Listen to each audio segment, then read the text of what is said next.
안녕하십니까. 종합설계2 무선 단말을 이용한 사용자 이동 경로 추적 기술 연구 상세 시퀀스 다이어그램을 발표할 4조 2014024117 전석준입니다. 이번 발표에서 말씀드릴 내용을 정리하자면 첫 번째로 유스케이스 다이어그램을 이용하여 유스케이스들을 설명하고, 다음으로 분석 시퀀스 다이어그램에서 유스케이스들이 어떻게 변경되었는지 자세히 말씀드리겠습니다. 마지막으로 설계 시퀀스 다이어그램에서 유스케이스별 상세한 내부 동작을 소개하고 발표를 마치겠습니다. 두 가지 시스템 중 하나인 무선 단말 식별 시스템의 유스케이스 다이어그램입니다. UI가 없는 시스템이라 유스케이스가 매우 단순하고요.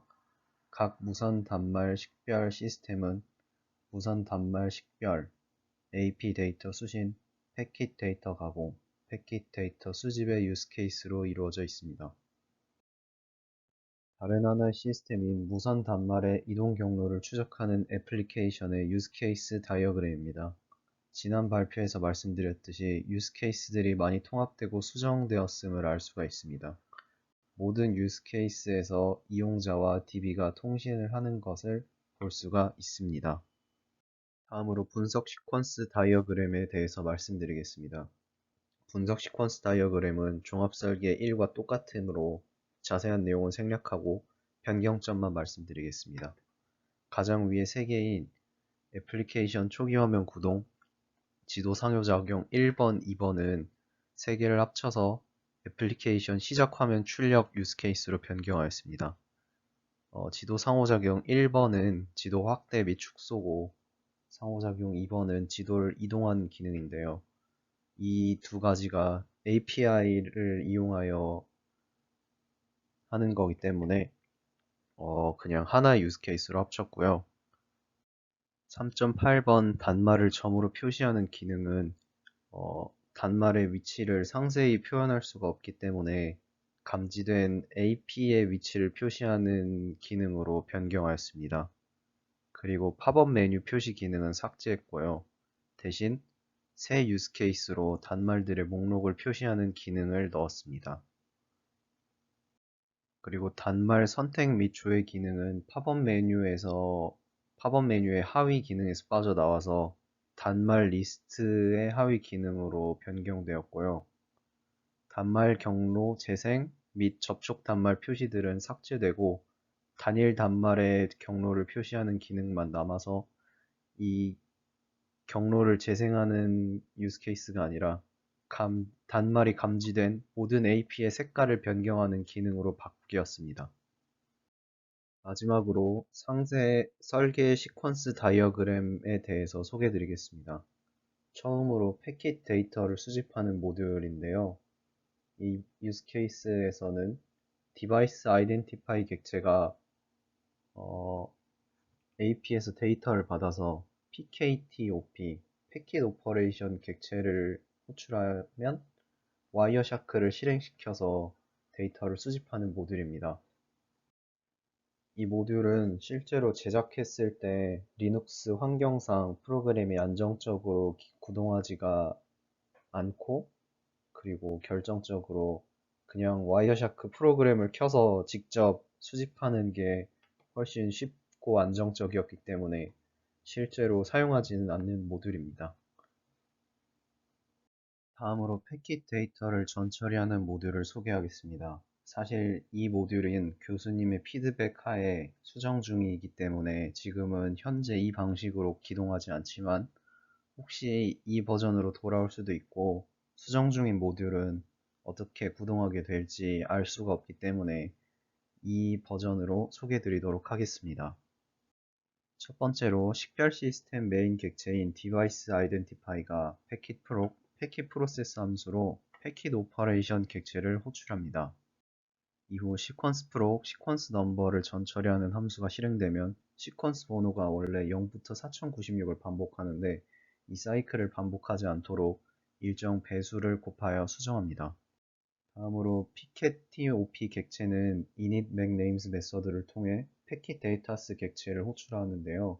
이렇게 해서 수집된 단말들의 맥 주소가 담긴 리스트를 리턴 받습니다.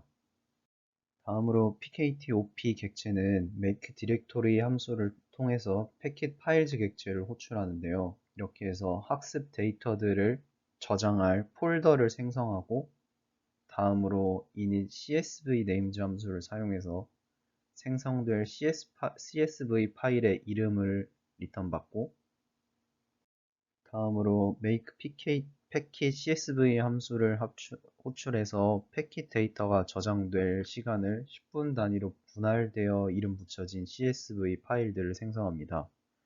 그 다음에 마지막으로 시간별로 이름이 붙여진 CSV 파일에 맥 어드레스별로 패킷 데이터들을 저장하게 됩니다.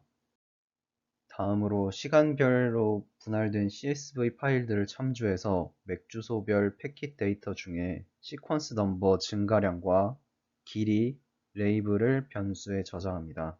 시퀀스 넘버 증가량은 1.12.1에서 볼 수 있듯이 리니어 리그레션 선형 회귀를 이용하여 구하게 됩니다. 말로 설명하면 어렵지만 간단히 말씀드리자면 수집된 데이터를 기반으로 맥 주소별 폴더를 만들고 폴더 내부에 수집된 데이터를 10분 단위로 분할한 파일을 생성한 후 이 파일 내부에 데이터를 넣고 이를 기반으로 리니어 리그레션 모델을 투입해서 데이터의 증가량을 구해서 추가적인 파일로 저장한다는 말이 되겠습니다. 이후에는 추가적으로 featureModel.csv라는 파일을 추가로 생성해서 이 파일 내부에 단말의 레이블 그리고 레이블별 특징값을 저장하고 저장한 특징값을 참조하여서 이를 기반으로 랜덤 포레스트 기계학습 모델을 생성합니다. 다음으로 단말 식별 모듈을 소개하겠습니다. 단말 식별 모듈은 서버에서 단말의 데이터를 가져온 후 맥 주소를 db에서 검색해서 해당 단말이 식별된 적이 있는지 확인합니다. 식별된 적이 없다면 신규 단말로 데이터베이스에 저장하고 식별된 적이 있다면 컨트롤 모듈은 단말의 패킷 데이터를 식별 모델을 통해 검증하게 됩니다. 기계학습 모듈에 데이터를 파라미터로 제공해서 전처리를 하고 전처리된 데이터를 기계학습 모델을 불러와서 검증하게 되는데요. 이후 데이터베이스에 저장된 기존 단말과 일치하고 일치할 확률이 60% 이상이면 인가 단말로 판별해서 DB에 저장합니다. 일치 여부 및 확률 둘 중에 하나라도 만족하지 못하는 경우 비인가 단말로 DB에 저장합니다. 앞서 말씀드렸듯이 저희 시스템이 실시간 시스템이 아니라서 실제로 서버에 저장되지는 않으므로 쿼리문 및 이에 해당하는 호출 함수, 매개 변수 등은 생략하도록 하겠습니다. 다음으로 서버로부터 데이터를 전송받는 모듈입니다. 저희 협업팀의 프로젝트 내용이 수정됨에 따라 AP에서 데이터를 직접 전송받지 않고 AP가 서버로 데이터를 전송하고 저희가 서버에서 데이터를 가져오게 됐는데요. 실제로 데이터를 전송받지는 않게 되었으므로 저희 컨트롤 모듈이 서버의 쿼리에서 파일을 받아오고 받아오는데 필요한 함수, 파라미터 등 자세한 동력은 생략하도록 하겠습니다. 다음으로 이동경로 추적 애플리케이션의 시퀀스 다이어그램을 소개드리겠습니다. 먼저 애플리케이션 시작화면 출력에 대한 시퀀스 다이어그램인데요. 먼저 사용자가 앱을 실행하면 컨트롤 모듈인 main 객체가 생성됩니다. 이후 onCreate 이벤트 핸들러가 실행돼서 데이터 AP 객체를 만들고 구글 지도 API에서 UI 및 지도 데이터를 받아와서 출력합니다. 지도가 준비되면 onMapReady 이벤트 핸들러가 실행돼서 getAP 객체를 getAPList 함수를 통해 호출하면 이 객체는 데이터베이스에서 데이터를 받아오고요.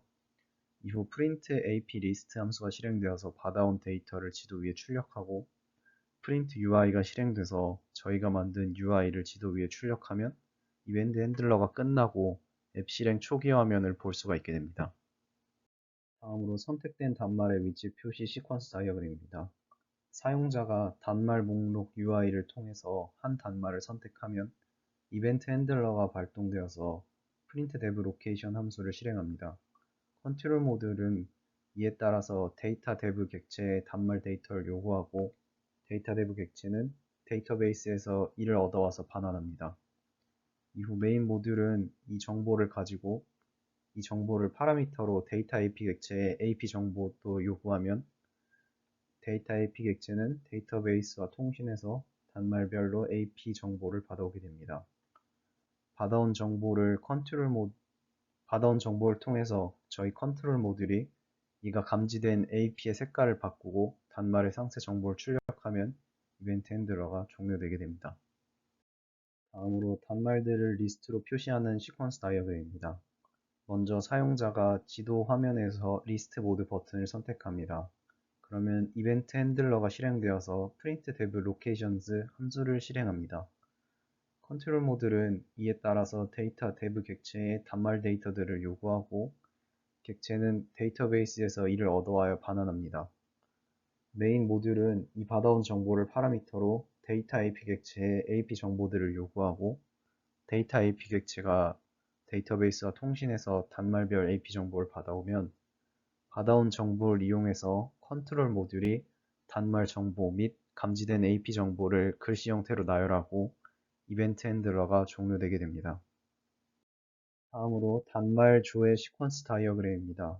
먼저 사용자가 리스트 모드일 때 UI를 통해서 단말 하나를 선택하면 이벤트 핸들러가 실행되어서 print dev spec info 함수를 실행합니다. 컨트롤 모듈은 이에 따라 데이터 dev 객체에 단말의 세부 정보를 요구하고 데이터 dev 객체는 DB에서 이를 얻어와서 반환합니다. 메인 모듈은 이 받아온 정보를 파라미터로 데이터 AP 객체에 AP 정보들을 요구합니다. 데이터 AP 객체는 역시 DB와 통신해서 단말별 AP 정보를 받아와서 반환하고 받아온 정보를 컨트롤 모듈이 상세 정보를 출력하고 이벤트 핸들러가 종료됩니다. 마지막으로 선택된 단말 이동 경로 표시 시퀀스 다이어그램에 대해 소개드리겠습니다. 사용자가 AP 모드일 때 UI를 통해 단말 하나를 선택하면 이벤트 핸들러가 실행되어서 print root 싱글 함수가 실행되게 됩니다. 이후 컨트롤 모듈이 데이터 dev 객체에 단말 정보를 요구하면 객체는 DB에서 이를 얻어와서 반환하게 됩니다. 메인 모듈은 이 받아온 정보를 파라미터로 해서 데이터 AP 객체에 단말이 감지된 모든 AP 정보를 요구합니다.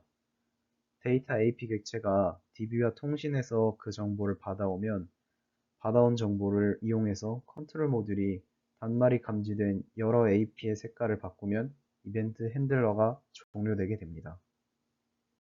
이상으로 4조 상세 시퀀스 다이어그램 발표를 마치게 하겠습니다. 시청해주셔서 감사합니다.